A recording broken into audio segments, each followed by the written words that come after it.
안녕하십니까? 예수선교의 설교방송 시간입니다. 오늘 설교방송은 구약성경 학개서 1장 1절부터 11절의 말씀을 가지고 성전 건축을 지연한 결과로 인한 재앙을 경고하면서 성전 건축을 재개할 것을 명령하시는 하나님이라는 제목으로 예수선교의 조은찬 목사님의 설교가 있겠습니다. 말씀에 많은 은혜 받으시기 바랍니다. 사도신경 암송하심으로 신앙 고백 드리겠습니다. 전능하사 천지를 만드신 하나님 아버지를 내가 믿사오며 그 외아들 우리 주 예수 그리스도를 믿사오니 이는 성령으로 잉태하사 동정녀 마리아에게 나시고 본디오 빌라도에게 고난을 받으사 십자가에 못 박혀 죽으시고 장사한 지 사흘 만에 죽은 자 가운데서 다시 살아나시며 하늘에 오르사 전능하신 하나님 우편에 앉아 계시다가 저리로서 산 자와 죽은 자를 심판하러 오시리라. 성령을 믿사오며 거룩한 공회와 성도가 서로 교통하는 것과 죄를 사하여 주시는 것과 몸이 다시 사는 것과 영원히 사는 것을 믿사옵나이다. 아멘.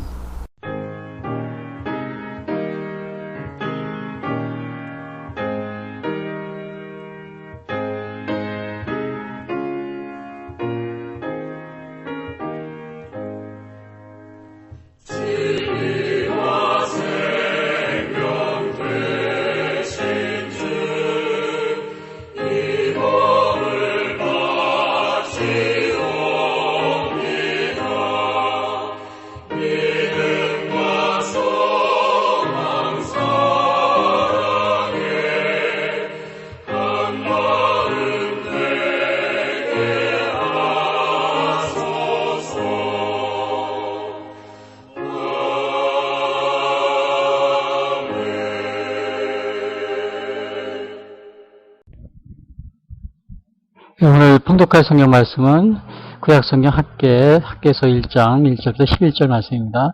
다리오 왕 제2년 여섯째 달 곧 그 달 초하루에 여호와의 말씀이 선지자 학개로 말미암아 스알디엘의 아들 유다 총독 스룹바벨과 여호사닥의 아들 대제사장 여호수아에게 임하니라. 이르시되 만군의 여호와가 이같이 말하여 이르노라.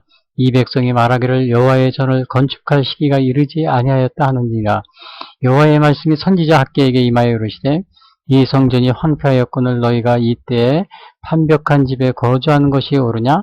그러므로 이제 만군의 여호와가 이같이 말하노니 너희는 너희의 행위를 살필지니라. 너희가 많이 뿌릴지라도 수확이 적으며 먹을지라도 배부르지 못하며 마실지라도 흡족하지 못하며 입어도 따뜻하지 못하며 일꾼이 삭슬 받아도 그것을 구멍 뚫어진 전대에 넣음이 되느니라. 만군의 여호와가 말하니 너희는 자기의 행위를 살필지니라. 너희는 산에 올라가서 나무를 가져다가 성전을 건축하라. 그리하면 내가 그것으로 말미암아 기뻐하고 또 영광을 얻으리라. 여호와가 말하였느니라. 너희가 많은 것을 팔았으나 도리어 적었고 너희가 그것을 집으로 가져갔으나 내가 풀어버렸느니라. 나 만군의 여호와가 말하노라. 이것이 무슨 까닭이냐? 내 집은 황폐하였으되 너희는 각각 자기의 집을 짓기 위하여 빨랐음이라. 그러므로 너희로 말미암아 하늘은 이슬을 그쳤고 땅은 산물을 그쳤으며 내가 이 땅과 산과 곡물과 새 포도주와 기름과 땅의 모든 소산과 사람과 가축과 손으로 수고하는 모든 일의 한제를 들게 하였느니라. 아멘. 오늘의 찬송은 새 찬송가 600장입니다.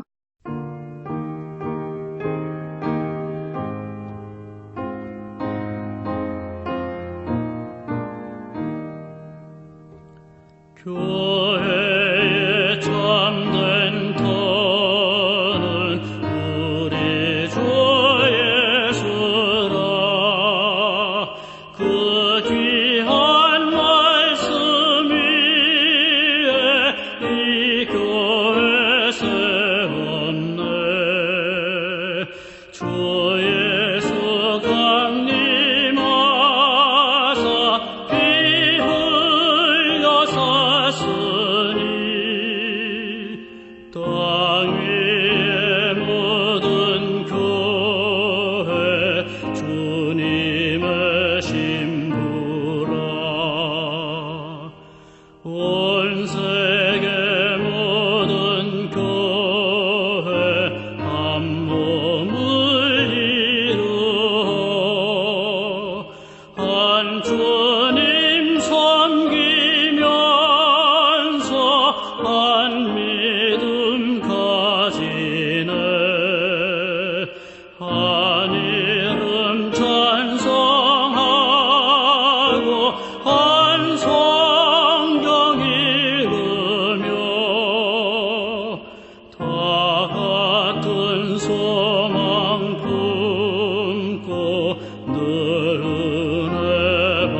같도다.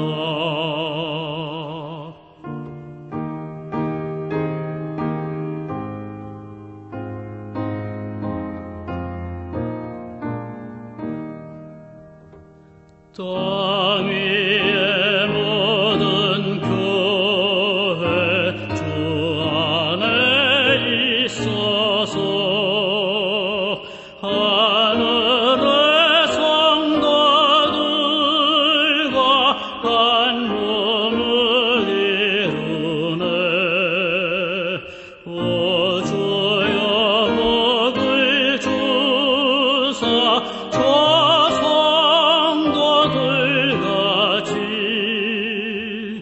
우리도 주와 함께 늘 살게 합소서.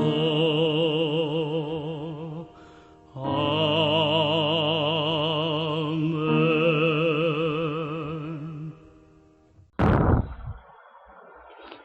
예, 오늘 전해드릴 말씀은 성전 건축을 지연한 결과로 인한 재앙을 경고하면서 성전 건축을 재개할 것을 명령하신 하나님이라는 제목으로 구약성경 학개서 1장 1절부터 11절 말씀 전해드리겠습니다.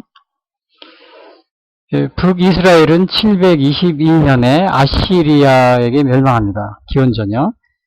그 다음에 남유다는 기원전 586년에 바벨론에게 멸망을 당했고요. 그러니까 두 나라가 거의 한 150년 동안 남북으로 분열되고 나서 통일이 되지 못했습니다. 통일이 되지 못하고 각각 멸망한 거죠. 사실 우리나라도 남북이 북이스라엘과 남유다가 통일하려고 여러 번 전쟁을 했습니다. 싸우기도 하고, 그 다음에 실제로 군사를 일으켜서 이렇게 북쪽으로 쳐들어가서 르호보암 왕이 통일을 하려고, 그러나 하나님이 그 통일을 막으셨어요. 하나님이 내가 남북으로 갈라놓은 것이다, 그렇게 말하시면서 통일을 못하게 이렇게 막으신 그러한 기록이 열왕기상 열왕기하에 나와 있습니다. 그래서 우리나라도 이 통일지상주의, 통일이라는 게 좋은 거죠. 분열은 나쁜 거고. 그런데 하나님은 남북 이스라엘이 통일하는 것을 막으셨다는 사실을 우리 성경에서 보게 됩니다. 하나님이 반통일 세력, 우리나라도 통일지상주의에 빠지면 안 됩니다. 통일은 선이고, 통일을, 그러니까 모든 통일을 반대하는 것은 반통일 세력이다. 이렇게 자꾸 우리나라 사람이 뭐라 하고 있는데, 그런 식으로 따지자면 하나님도 이스라엘 역사에서 볼 땐 반통일 세력이, 하나님도 반통일 세력으로 그러면 이렇게 몰릴 수가 있어요. 그래서 우리가 통일지상주의에 빠지면 안 됩니다. 통일을 하더라도 지금처럼 무조건, 제가 엊그제 보니까 또 어느 기독교 단체에서 아주 잘 알려진 우리나라 기독교 단체인데요. 70년, 남북 분단이 70년이 됐다 그러니까, 신년, 70년 되니까 평화협정 70년 되는 해, 내년인가요? 20년이야? 정전협정 체결, 평화협정 체결하고 남북 통일하자. 그렇게 하고 있는데, 이 통일지상주의에 빠지면 안 됩니다. 통일을 우리가 어떠한 통일이 되느냐, 이게 중요하지. 공산국가가 돼가지고 통일이 되면 무슨 통일이 소용이 있습니까? 저 북한처럼 저기 노예가 되는 통일을 그럼 바라고 있는 겁니까? 그럼 말도 안 되는 거죠. 그래서 우리 통일지상주의에 빠지지 않도록 제가 오늘 이 말씀을 하면서 북이스라엘과 남유다의 분단, 그러나 이 150년 이상 분단됐으면서 각자 망했지만은 통일은 되지 않고 망했다는 사실. 중간에 통일을 하려고 했지만 하나님이 통일을 막으셨다는 사실. 그러한 것이 이스라엘 역사에 나와 있습니다. 그래서 우리나라도 통일지상주의에 빠지면 안 됩니다. 우리 특히 목사님들이 그냥 무조건 얘기만 하면 통일, 평화통일 하는데, 연방제 통일 뭐 이런 거 하고 그거 자꾸 찬성하고 그런 분인데 큰일 납니다. 북한에는 김일성 우상화 헌법이 아예 제정이 되어 있어요. 초헌법적으로. 제가 이 말을 여러 번 얘기합니다. 그러면 그 통일이 되면 그런 상태에서 우리가 북한의 김일성을 숨겨야 된다는 거예요. 말도 안 되는 얘기죠. 일본 식민지 시대에도 일본 기독교와 한국 기독교가 우리 복음 통일하자. 그래 통일했어요. 신사 참배하면서 하자. 그리고 신사 참배하면서 하자고 했어요. 그거 뭐가 다릅니까 지금? 그렇게 하면 안 됩니다. 자, 그래서 538년에 남유다가 바벨론에게 멸망하고 기원전 722년에 북이스라엘은 아시리아에게 통일이 안 된 채 멸망한 겁니다. 통일이 안 된 채. 하나님이 막으셨어요. 우리나라 무조건 통일 그 주장하면서 반통의 세력이다 반대하는 사람을 이렇게 몰아가면 안 됩니다. 자, 그래서 아무튼 이제 완전히 다 망한 게 586년 남유다가 바벨론에게. 그런데 538년 70년이 되기 전입니다. 그때 이제 538년에 제1차 포로 교환이 있습니다. 포로 귀환이죠. 교환이 아니고. 약 5만 명 정도가 이때 스룹바벨의 인도하에 예루살렘으로 돌아옵니다. 당시에 바로 학계 선지자도 같이 들어오게 되는 거죠. 538년 1차 포로 귀환이 3번 있었습니다. 2차는 458년. 그로부터 그러니까는 거의 그러니까 80년인가 지나서 80년 정도 지나서 2차 포로 귀환이 있었어요. 그 간격이 굉장히 깁니다. 이때는 에스라 선지자가 인도를 했는데 한 2,000명 정도 들어오고요. 3차 포로 귀환은 또 한 100년 정도 지난 다음에 에스라 인도의 약 100년입니다. 느헤미야의 인도로 그때 또 몇 명인지 모르지만 또 귀환하게 됩니다. 그러니까 굉장히 오랜 기간에 걸쳐서 이 포로들이 귀환하게 되는데 거의 70년이 다 돼서 1차 포로 귀환할 때 사람들이 5만 명 정도 들어왔다. 그때 갈 사람 이렇게 자원할 사람 하니까 굉장히 많이 거의 대부분 사람들이 그 예루살렘의 지도기급과 제사장들과 이런 사람들이 다 귀환하게 됩니다. 거의 60년이 지났을 때요. 우리나라가 일본 식민시대로 36년간 있었고 나서 일본에 제일 교포들이 많이 살고 있을 겁니다. 지금 70년 됐어요. 지금 한국으로 귀환할 것이다. 귀환하겠느냐 그러면은 안 할 겁니다. 당시에 그 일본 식민시대로 이렇게 포로로 잡혀갔지만은 안 와요. 임진왜란 때도 마찬가지죠. 안 오죠. 근데 놀라운 사실은 이스라엘은 이렇게 정말 70년이 다 됐는데도 자기 조국으로 돌아온다는 사실.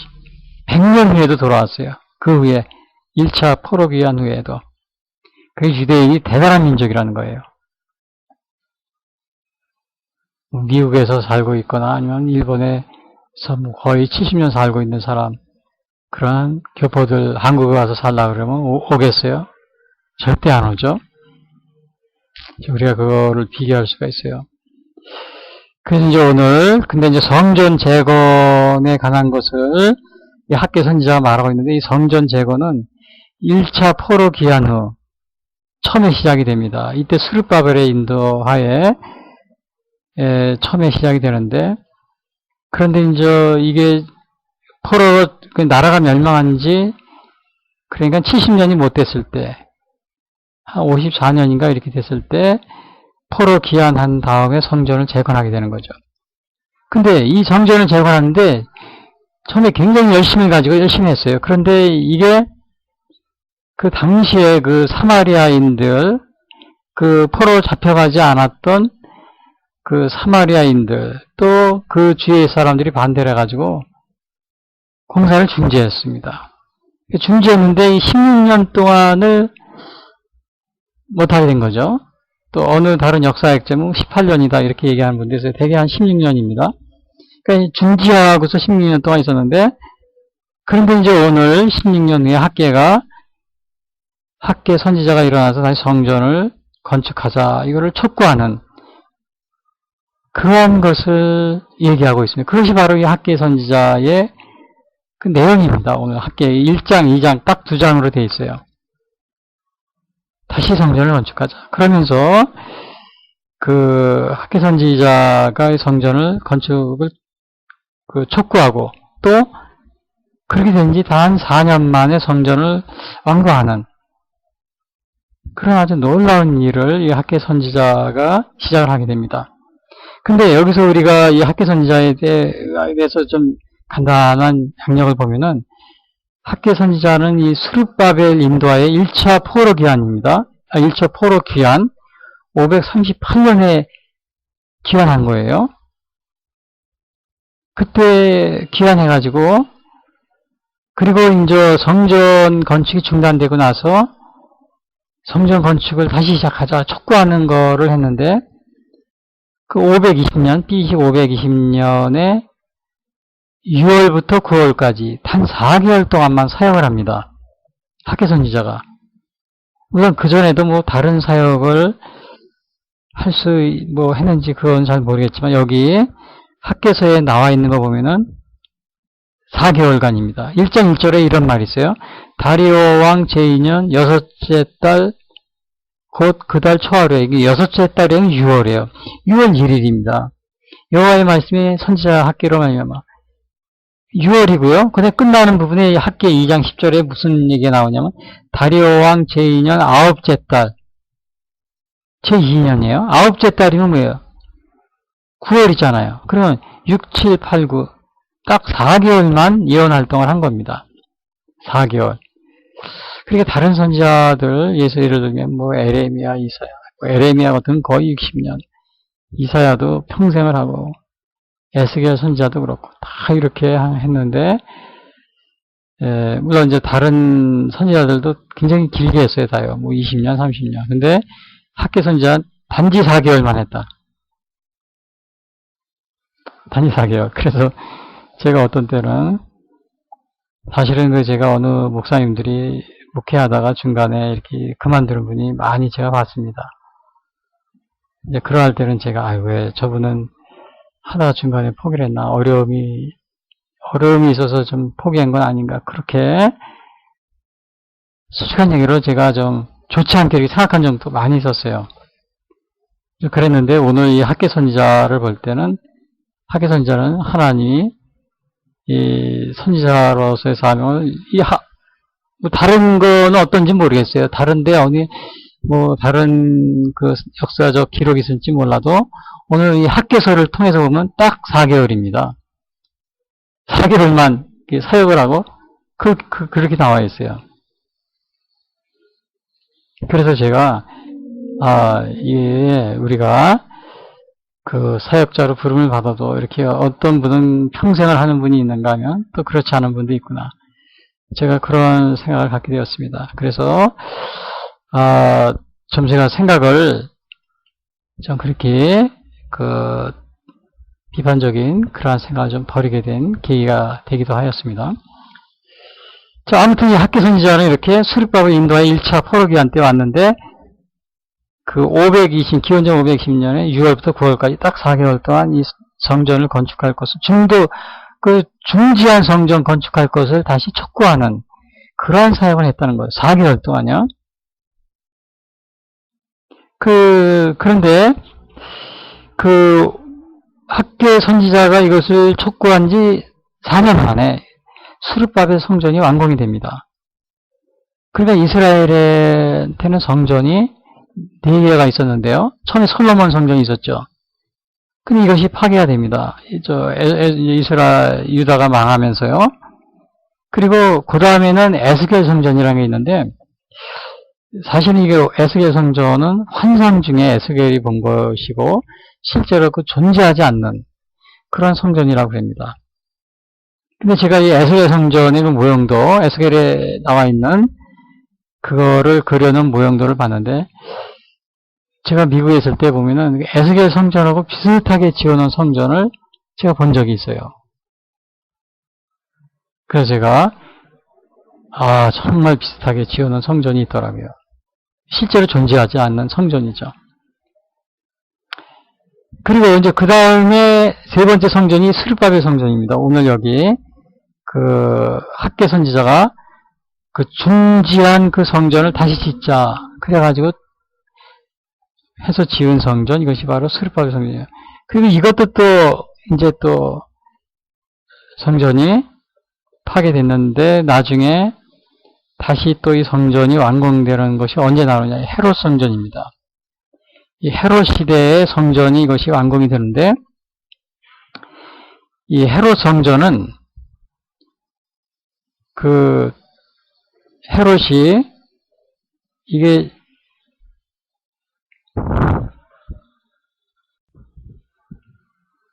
근데 이 헤롯 성전은 사실은 그 헤롯 자신의 영광을 위해서 그 지은 성전입니다. 이것은 그 사실에 의해서 예수님이 다 파괴될 것을 예언하셨고요. 복음서에서 보면은 그리고 실제로 파괴됩니다. 자, 그렇게 세 개의 그 이스라엘의 성전이 있었는데 오늘 이 스룹바벨 성전은 솔로몬 성전과 에스겔 성전에 이은 스룹바벨 성전 세 번째 성전이라는 사실이요. 자, 그래서 이스라엘이 이제 그 성전 건축을 중단하니까 16년 만에 다시 학개의 선지자가 나타나서 그 중단한 지 10년 만에 이 성전 건축을 다시 시작할 것을 촉구하는 그러한 것을 지금 여기 하고 있는 겁니다. 근데 여기서 이제 하나님의 그 책망을 전하고 있는데, 그 이 책망을 전하는 데 있어서 그 어떠한 말이 있냐면요. 그 성전은 황폐하였는데 백성들은 좋은 집에 살고 있다. 그것을 꾸짖는 그런 내용이 나온다는 겁니다. 그 성전은 황폐하였는데 백성들은 좋은 집에 살고 있다. 근데 그것을 꾸짖는다는 거예요. 그 4절에 보면 이런 말이 있어요. 이 성전이 황폐하였거늘 너희가 이때 판벽한 집에 거주한 것이 옳으냐? 그런 말이 있죠. 그 2절에 보면 만군의 여호와의 말씀이 선지자 학개에게 임하여 이르시되 4절이요. 이 성전이 황폐하였거늘 너희가 이때 판벽한 집에 거주한 것이 옳으냐? 그러니까 이거는 그 하나님의 성전은 황폐했는데 사람들은 좋은 집에 살고 있다는 겁니다. 근데 그것을 하나님이 칭찬하는 것이 아니고 꾸짖는다는 거예요. 9절에도 똑같은 얘기가 납니다. 너희가 많은 것을 바랐으나 도리어 적었고 너희가 그것을 집으로 가졌으나 내가 불어버렸노라. 나 만군의 여호와가 말하노라. 이것은 무슨 까닭이냐? 내 집은 황폐하였으되 너희는 각각 자기의 집을 짓기 위하여 빨랐음이라. 내 집은 황폐하였으나 너희는 너희의 집을 짓기 위해서 빨랐다. 4절에는 이 성전이 황폐하였거늘 너희가 이때 판벽한 집에 거주하는 것이 옳으냐? 판벽이라는 것은 아주 화려한 집, 좋은 집에 거주하고 있구나. 그 다음에 9절에도 내 집은 황폐하였을 때 너희는 각각 자기의 집을 짓기 위하여 빨랐습니다. 자기의 집을 먼저 짓는구나. 지금 하나님이 그런 것을 칭찬하는 것이 아니고 어떻게 꾸짖고 있는 겁니다. 이게 꾸짖고 있어요. 꾸짖고 있는다는 거, 우리가 이것을 잘 생각을 해야 돼요. 그 전에 그 미국에 이민 갔던 그 천주교들이 처음에 갔을 때 그 사람들의 그 신앙 생활을 우리가 본받을 것이 있는데 그게 뭐냐면은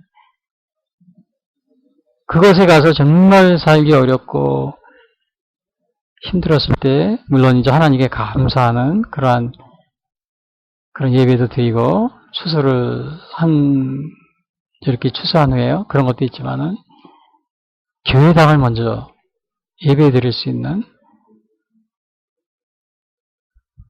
그 장소를 먼저 이렇게 건축을 했다. 그러한 기록이 있습니다. 자기 자신들이 거주하는 그런 것보다도 더 하나님을 먼저 생각하는. 근데 오늘 여기 그 학교의 선지자분 9절에 보면은 내 집은 황폐했을 때 너희는 각각 자기의 집을 짓기에 빨라서 먼저 자기의 집부터 짓고 있는구나. 그것을 지금 나무라고 있는 겁니다.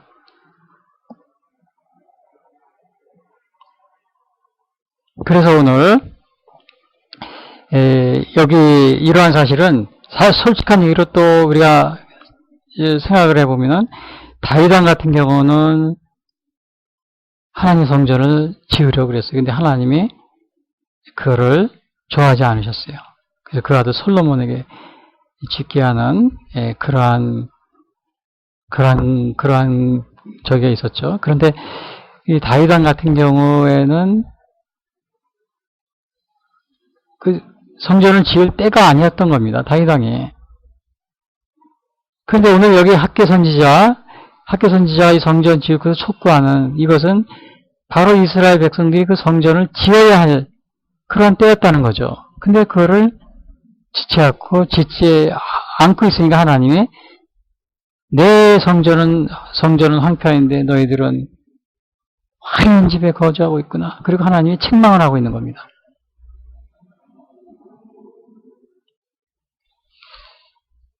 그래서 오늘 이러한 사실들을 통해서 볼 때, 그 이스라엘 백성들이 왜 그러면 성전 건축하는 것을 늦추었는가? 핑계를 댄 겁니다. 자기의 때가 아직 오지 않았다. 에레미야 선지자도 그랬고, 70년 후에 돌아오리라 그랬는데, 아직 70년이 차지 않았다. 그런 식으로 핑계를 대고, 자기 나름대로의 그 합리화를 시킨 거죠. 여러분들이 혹시 우리가 살아가면서 때로는 우리가 교회 봉사하고 또 이렇게 일을 해야 될 때, 근데 지체하지 마세요. 지체하지 말고, 핑계대지 말고, 기회가 오면은 그 성령님의 그 부르심이 있고, 또 주님이 부르실 때, 성령님의 인도함이 있을 때 지체하지 말고 봉사하시기 바랍니다. 오늘 이스라엘 백성들은 자기들의 때가 아니라고 하나님이 이 성전 건축을 자꾸 지체했습니다. 미루고 연기하고. 그래서 그것은 뭐냐, 삶의 우선순위를 정하는 데 있어서 이스라엘 백성들이 문제가 있었다는 거예요. 삶의 우선순위. 어디에 삶의 우선순위를 뒀냐? 이스라엘 백성들은 하나님을 중심, 하나님 우선, 하나님 중심, 하나님 제일주의가 아니고 뭐예요? 인간 중심, 인본주의, 인간 중심, 사람 중심이라고 그러죠. 사람 중심. 그렇게 살려고 그랬던 겁니다. 사람 중심. 하나님 중심이 아니고. 사람 중심이라 그러니까 오늘날도 우리 대한민국 정치에서도 사람 중심이라는 말을 많이 쓰고 있는데 이게 조심하시기 바랍니다. 실제적으로 이 사람 중심이라는 말은 공산당 김일성이 자주 쓰던 말입니다. 김일성. 근데 북한에서 그 김일성이 말하는 사람 중심이라는 것은 모든 사람, 그게 사람이 아니고 공산당, 주로 공산당들만 사람이라고 이렇게 사람으로 보고 있는 겁니다. 그래서 공산당들이 모든 특권을 다 누리고 있잖아요. 북한에는 그 계급이 한 20개인가 된대요. 그 중에서 최상위 공산당원들, 자기들 말에는 성분이 좋은 사람, 이런들만 사람이고 나머지는 그냥 노예 취급하는 겁니다. 근데 우리 대한민국에서 이 사람 중심 자꾸 그러는데, 이 더불어도 이 공산당들이 잘 쓰는 말이에요. 북한에서. 근데 우리 대한민국 정치에서 이 더불어라는 말이 또 쓰고 있더라고요. 더불어라고 뭐라고 그러니까 또 함께라는 말을 쓰고 있더라고요. 근데 이 함께 더불어라는 말이 다 같이 모든 사람이 다 더불어 하면 괜찮은 좋은 말인데, 그게 아니고 이 공산당들이 쓰는 이 더불어는 공산당들만 의미합니다. 공산당원들만 사람이고 공산당원들끼리 더불어입니다. 나머지 그 사람들은 다 노예고 이렇게 사람 취급도 못하는 그걸 말합니다. 오죽하면 70년 동안 평양에는 일반 사람들은 아예 들어가지 못하잖아요. 70년 동안. 우리 대한민국에 저 아무나 누구든지 다 서울에 올 수 있죠? 북한은 그게 아니에요. 70년 동안 아무나 못 들어가는 거예요. 사람만 들어가는 거예요. 그들이 말하는 사람, 이 공산당원들, 특권층이 된 이 공산당원들, 노동자 농민이 중심이 됐다고 그러는데, 이 노동자 농민 중심이 공산당원들이 특권층이 돼 있잖아요. 다 평등하게 산다고 그래요. 그 삶의, 오늘 이스라엘 백성들이 삶의 우선순위를 정하는데, 제가 왜 이 공산주의, 사람 중심을 얘기하냐면, 이 이스라엘 백성들이 성전 건축을 늦춘 이유는 뭐냐? 핑계를 댔어요. 우선 때가 이르지 않아도 두 번째는 뭐예요? 삶의 우선순위를 하나님 중심이 아니고 사람 중심, 인본주의에 두었다는 겁니다. 공산당식으로. 자기들이 좋아하는 것만 먼저 하는 거예요. 하나님은 뒷전으로 밀려나고.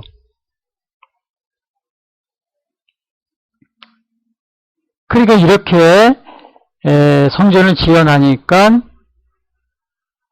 하나님이 학계를 통해서 백성들에게 화가 임할 것이다. 이것을 전해주라고 그랬는 겁니다. 그래서 전해주는 겁니다. 그래서 6절 이런 말이다. 너희가 많이 풀릴지라도 수확이 적으며 먹을지라도 배부르지 못하며 마실지라도 흡족하지 못하며 입어도 따뜻하지 못하며 일꾼이 삭슬 받아도 그것을 구멍 뚫어진 전대에 넣음이 되느니라. 야, 그러니까 이게 뭐예요? 너희가 많이 뿌릴지라도 수확이 적대요. 많이 뿌렸으면 수확을 많이 해야 되잖아요. 근데 먹으면 또 배부러야 되는데 먹을지라도 배부르지 못하고, 또 마시면은 흡족해야 되는데 마실지라도 흡족하지 못하고, 또 입으면 따뜻해야 되는데 입어도 따뜻하지 못하고, 그리고 일꾼이 삭세 받으면 어떻게 돼요? 쌓여야 되는데 돈이고 재물이고 쌓여야 되는데 그것이 구멍 뚫어진 전대에 넣음. 그러니까 물 빠진 밑독에 물 빠진 깨어진 독에 그냥 물 붓기라는 식이죠. 그것을 구멍 뚫어진 전대에 넣음이 되니라. 돈도 안 모인다는 거죠. 이게 뭐예요? 백성들에게 임하는 화합니다. 많이 뿌려도 수확이 적을 것이다. 수확이 안 났어요. 농사를 했는데 그러면은 사람들이 우리가 뭔가 하나님한테 죄를 진 것이 아닌가 이렇게 생각이라도 해야 되는데 그것도 못하는 겁니다. 그런 생각을 할 리가 없죠. 할 수도 없었고 믿음이 없고 인본주의, 사람 중심으로 살아가는데 그런 이것이 하나님의 징계로구나 이런 생각을 하지도 못하는 겁니다. 매를 맞아도 모르는 거죠. 근데 이러한 그래서 2장 17절에도 학교에서 2장 17절 이런 말입니다.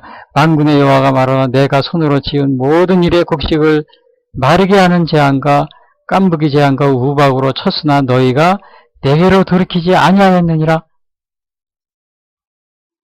그러니까 그들이 추수하게 심은 이 작물에 하나님이 곡식을 마르게 하는 재앙과 깐부기 재앙과 우박으로 쳤으나 너희가 내게로 돌이키지 아니하였느니라. 하나님한테 돌이키지 아니한 것은 그걸 알긴 하겠어요. 모르는 거죠. 그런 재앙이 임하면은 이게 하나님 우리에게 또 우리가 무슨 지은 죄가 있어서 하나님의 또 말씀을 거역한 것이 있어 불순종한 것은 없는 것인지 이걸 돌아봐야 되는데 이 사람 중심, 인본주의, 하나님 중심이 아닌 이러한 이스라엘 백성들이 그것을 알 리가 없는 겁니다. 모르는 거예요. 물론 이러한 얘기도 있어요. 조선시대에도 보면은 그 당시에는 하나님을 모르고 그랬던 시기이지만은 그때 임금들의 사적의 기록에 의하면은 조선시대에도 이렇게 가물고 막 그런데요. 그러면은 임금이 기우제를 지낸대잖아요. 기우제를 지내는데 죄를 회개한다는 거예요. 임금이 덕이 없고 죄가 많아서 가문데 회개하는 기우제를 지내면서 회개하는 진실 오늘날 여기에 있는 하나님한테 그런 거 인식이 없었겠죠. 오늘 야곱의 하나님, 아브라함의 이삭의 하나님 이러한 인식이 없었겠지만 누군지 모르지만 하늘에 하나님께 알지 못하는 신에게도 이렇게 기우제를 지냈다는 거예요. 이스라엘 백성들은 이 하나님의 존재를 알고 있어요. 그럼에도 불구하고 그걸 깨닫지 못하는 겁니다. 참 안타까운 일이죠. 하나님이 여기서 뭐라고 해서 먹어도 배부르지 아니할 것이다. 마셔도 흡족하지 못할 것이다. 입어도 따뜻하지 못할 것이다. 일꾼이 삭슬 받아도 그것이 구멍 뚫린 전대에 넣음이 될 것이다. 우리가 살아가는 것이 모든 것이 먹고 마시고 입는 거, 의식주 모든 것이 다 뭐예요? 우리가 경제생활하는 것도 하나님이 우리에게 복을 주셔야 가능한 겁니다. 하나님이 복을 주셔야. 그런데 정말 어떤 사람이 많은 재물을 얻게 되었어요. 근데 그것이 그 재물을 얻게 되는데, 야, 이제 나는 오늘부터 일도 하지 말고 먹고 마시고 즐거워하며 그리고서 평생을 지내자. 재물을 많이 쌓아놨습니다. 그래서 죽었어요. 얼마 안 있다가. 그럼 그 쌓아놓은 재물이 뭐예요? 아무것도 아니지. 그 제 얘기가 아니고 누가복음의 12장에 나옵니다. 예수님이 이런 말씀하시다. 또 내가 내 영혼에게 이르되 영혼아 여러 해 쓸 물건을 많이 쌓아두었으니 예수님이 하신 말씀이에요. 평안히 쉬고 먹고 마시고 즐거워하자 하리라. 하되 하나님이 이르시되 어리석은 자여 오늘 밤에 네 영혼을 도로 찾으리니 그러면 네 준비한 것이 누구의 것이 되겠느냐 하셨으니 우리가 아무리 여기서 일꾼이 삭슬받아도 구멍 뚫린 전대에 돈을 다 세나가기도 하지만은 또 우리가 돈을 쌓아 놓았다 하더라도 하나님이 그 영혼을 그대로 찾으면 그게 누구의 것이 되는 겁니까? 예수님이 그 말씀하셨잖아요. 어리석은 자여 오늘 밤에 내 영혼을 도로 찾으리. 그러면 내 준비한 것이 누구의 것이 되겠느냐. 이 어리석은 부자에 대한 얘기를 하고 있는 겁니다. 그 전에도 보니까 제가 어느 분이 복권을 탔어요. 그러니까 복권을 타니까 그분한테 그 인터뷰를 했어요. 어느 기자가. 그분이 처음 하는 얘기야. 아, 이제 나는 내가 다니던 직장을 그만두고 좋은 집을 사고 좋은 차 사고 그리고 그냥 여기 나와 있는 이 어리석은 부자처럼 먹고 마시고 즐거워하면서 평생을 내가 그렇게 살고 싶다고. 그렇게 살 거라고. 그렇게 얘기하는 인터뷰를 봤어요. 그런데 물론 하나님이 복을 주셔야 우리가 재물을 얻게 되는 거지만 여기서 일꾼이 삭슬 받아도 그것이 구멍 뚫린 전대에 넣음이 될 것이다. 하나님이 그러한 복을 받지만 또 정말 어리석은 부자처럼 많은 재물을 쌓아놓고 먹고 마시고 즐거워하리라. 이제는 편안히. 그러나 어리석은 자여 오늘 밤에 내 영혼을 도로 찾으리니 그러면 내 준비한 것이 누구에 되게 이렇게 될 수가 있는 겁니다. 그래서 우리가 모든 것을 하나님의 이 존재, 우리의 이 복과와 하나님이 주관하고 있다는 사실을 인정하고 겸손히 살아가야 할 그러한 필요성이 있는 겁니다. 그래서 오늘 9장 11절에 9절부터 11절에 보면은 거기에 이스라엘이 이 하나님의 성전을 건축하지 않은 그것 때문에 그들이 당하는 화에 대해서 얘기가 나옵니다. 거기에 뭐라고 나오냐면 너희가 많은 것을 팔았으나 도리어 적었고 너희가 그것을 집으로 가져갔으나 내가 풀어버렸노라. 나 만군의 여호와가 말하노라. 이것이 무슨 까닭이냐? 내 집은 황폐했을 때 너희는 각각 자기의 집을 짓기 위하여 빨랐음이라. 그러므로 너희로 말미암아 하늘은 이슬을 그쳤고 땅은 산물을 그쳤으며 내가 이 땅과 산과 곡물과 새 포도주와 기름과 땅의 모든 소산과 사람과 가축과 손으로 수고하는 모든 일에 한죄를 들게 하였느니라. 한죄는 재앙입니다. 재앙을 들게 하였다는 거예요. 왜? 이것이 무슨 까닭이냐? 11절 내 집은 황폐했을 때 그러니까 하나님의 성전을 짓지 않고 너희는 각각 자기의 집을 짓기 위하여 열심히 빠르게도 지었구나. 그래서 하나님이 이러한 화를 내리겠다는 것입니다. 그 화가 뭐냐? 읽어드린 대로 많은 것을 팔았으나 도리어 적었고 9절에 집으로 가져갔으나 하나님이 불어버렸고, 10절 하늘은 이슬을 그쳤고 땅은 산물을 그쳤고, 11절 이 땅과 산과 곡물과 새 포도주와 기름과 땅의 모든 소산과 사람과 가축과 손으로 수고하는 모든 일에 재앙을 내렸느니라. 여러분, 이거 얼마나 무서운 저주입니까? 이러한 것은 이미 신명기에도 이미 모세가 이스라엘 땅의 백성들이 들어가기 전에 이미 예고했던 내용들입니다. 이건 신명기에 보면은 28장과 거기 모세의 축복과 저주가 나옵니다. 여기 신명기 28장 한번 읽어보세요. 축복과 저주. 신명기 17장 13절에 이럽니다. 내가 오늘날 너희에게 명하는 나의 명령을 너희가 만일 청종하고 너희 하나님 여호와를 사랑하여 마음을 다하고 성품을 다하여 섬기면 여호와께서 너희 땅에 이른 비 늦은 비를 적당한 때에 내리시리니 너희가 곡식과 포도주와 기름을 얻을 것이요. 신명기 17장 13절. 우리가 하나님이 늦은 비와 이른 비를 적당한 때에 내리고 그 다음에 너희의 곡식과 포도주와 기름을 얻게 한다. 우리는 보통 어떻게 해요? 이른 비 늦은 비 오는 것은 고기압과 저기압이 만나서 습기가 만나면 되는 것이고 가물면은 비가 안 오고 그러는 거죠. 고기압과 저기압이 안 맞아서 그러는 것이지. 그렇게 생각하지요. 또 곡식과 포도주와 기름이 얻게 되면 우리가 열심히 일해서 그 다음에 비료도 개발해가지고 비료 뿌리고 그래서 한 거지. 그렇게 생각하죠. 근데 뭐라 그랬어요? 하나님이 11절 이 땅과 산과 곡물과 새 포도주와 기름과 땅의 모든 소산과 사람과 가축과 손으로 수고하는 모든 일에 한죄를 들게 하였다. 재앙을 내리게 하리라. 재앙을 내리라 하나님이.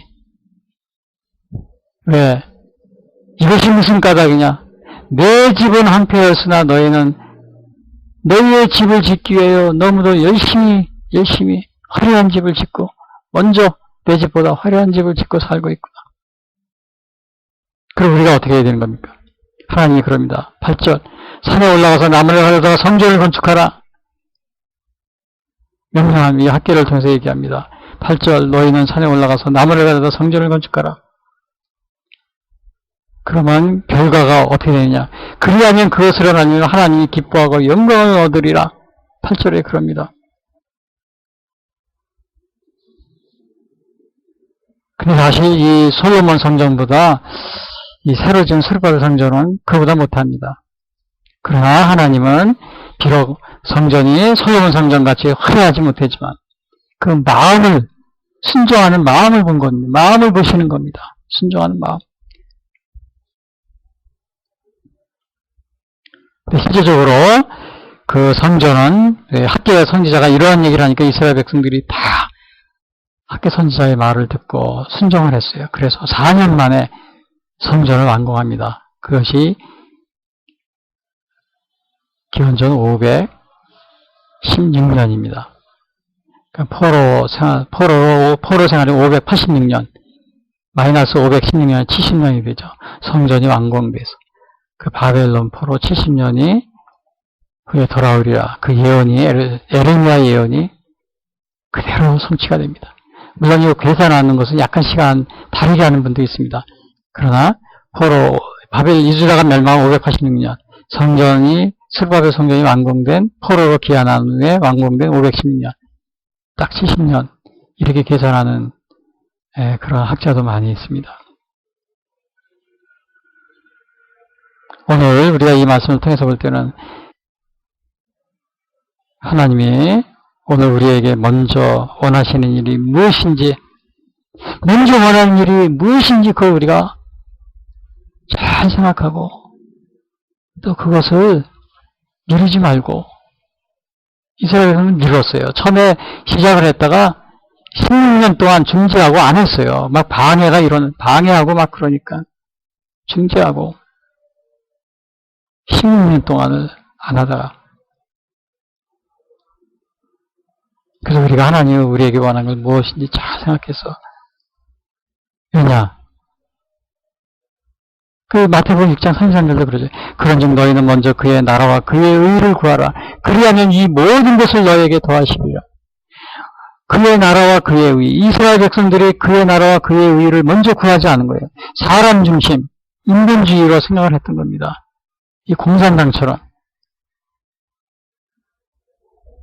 제가 이 공산당 이야기라는 것은, 공산주의는 완전히 그 무신론, 그 사람 중심입니다. 그래서 이 공산주의가 없어질 때까지 우리는 마지막까지 대적하고 이건 싸워 없애야 돼요. 우리 이단들, 초기 때에 예수님 그 초기 때부터 2000년 전부터 이단이 있었어요. 기독교 생겨서. 지금도 그 이단이 아직도 같은 이단이 지금도 막 다른 모습으로 막 활개치고 지금도 있어요. 그런데 우리 교회들이 포기했습니까? 2000년 지났지만 포기 안 했어요. 지금도 경계하고 있어요. 공산주의도 마찬가지예요. 끝까지 마지막까지 우리 경계하고 싸워야 될 것이 바로 이 공산주의입니다. 근데 지금 엊그제도 보면 뭐 그냥 이 휴전선도 다 지비도 철수해놓고 그냥 다 무기도 총도 내려놓고 70년 전에 어느 교회에서도 어느 단체에서도 이제 평화 70년 됐으니까 평화 통일하자. 무슨 뭐 정전협정 평화협정하자. 아니 이제 70년 하고서 무슨 그럽니까? 우리 기독교는 2000년 동안 어느 한 이단은 2000년 된 게 있어요. 예수님의 신성을 부인하는 이단이 있어요. 피조물이라고 그러고. 그 이단은 2000년인데 아직도 지금 우리 주위에 많이 있어요. 왜 여러분 길에 다니면 있잖아요. 돌돌씩 다니면 전도하러 다니는 사람 있잖아요. 근데 우리 기독교는 지금도 그거하고 전쟁하고 싸우고 있어요. 언제까지? 예수님이 재림할 때까지 그냥 다시 오실 때까지 끝까지 싸우는 거예요. 이 공산주의도 마찬가지로 여러분 그러한 각오로 싸워야 돼. 이제 뭐 70년 됐는데 이 전전협정하자, 평화협정하자, 뭐 무기 내려놓고 그러자 그럽니까? 저 휴전선 다시 지피 다시 설치하고 봉화대 다시 올려놓고요. 그리고 정찰도 다시 하고 하세요. 끝까지 싸우세요. 그게 70년 아니라 100년, 200년, 1000년, 2000년이 돼도 끝까지 싸우세요. 한번. 왜 그거 못합니까? 하나님을 대적하는 이 악의 세력에 대해서는 우리가 포기하지 말고 끝까지 싸워야 됩니다. 자, 오늘 그러니까 우리에게 먼저 원하시는 일이 무엇인지 제가 이 말씀을 하는 것도 우리에게 하나님이 원하는 게 무엇인지 그의 나라와 그 일을 먼저 구하라고 해요. 대한민국 같은 경우는 뭐예요? 우리가 먼저 생각해야 될 것이 자유민주주의, 물론 이것이 뭐 시장경제, 자본주의, 뭐 자유민주주의 이런 것이 뭐 완벽하진 않아요. 그러나 우리 2000년 동안 이 4000년 인류 역사 이래 가장 그 종교의 자유를 보장하고 또 인권을 위하고 또 개인의 사유재산을 인정해주고 창의성을 발휘하는 데 가장 유익하다, 가장 아주 보편적으로 인식되는 그런 체제입니다. 근데 19세기 말에 생긴 이 공산주의, 완전히 조직폭력배와 같은 그런 집단들이죠. 그런 걸 추구하고 따라가려는 그런 사람들이 뭐 민주화운동, 그걸 추정하면서 민주화운동 한다고 그러고, 정말 이해가 안 됩니다. 뭐 교수를 하고, 무슨 뭐 정치인을 하고, 또 종교인도 있더라고요. 그래서는 안 됩니다, 여러분. 우리 그런즉 너희는 먼저 그의 나라와 일을 구하라. 하나님 나라, 이스라엘 백성들이 하나님의 성전을 지어야 되는 것이 먼저인데 자기 집을 먼저 졌어요. 그러니까 하나님이 그들에게 재앙을 내렸어요. 오늘 우리도 하나님이 우리에게 원하시는 일을 먼저 해야 됩니다. 우리 대한민국 같은 경우는 이 자유민주주의를 지키기 위해서 정치인들이 그 사상에 올바로 서야 돼요. 그렇지 않고 딴 생각하면은 문제가 벌어집니다. 지금 일본과의 문제, 또 또 여러 가지, 또 미국과의 무슨 여러 가지 문제, 이게 왜 문제가 생기는 줄 압니까? 다른 거 아니에요. 자유민주주의에 대한 신념, 정치인들이 이것이 없기 때문에 생기는 문제들입니다. 여기 다, 매일같이 그런 얘기가 나오고 그러잖아요. 북한을 추정하고, 뭐, 공산주의를 추정하고, 김일성주의를 추정하고. 그런 걸 왜 미국이나 아니면 일본이나 이런 데서 모르겠어요. 또 중국 공산주의를 추정하려고 그러고. 중국 자체는 나쁜 게 아니에요. 국민들. 근데 이 공산주의 이 사상이 굉장히 위험한 겁니다. 중국에는 7천만 명의 공산당원이 있어요. 그 우리가 그거를 잊어버려서는 그거를 무시하고 있어서는 안 됩니다. 항상 그걸 염두에 두고 있어야 돼요.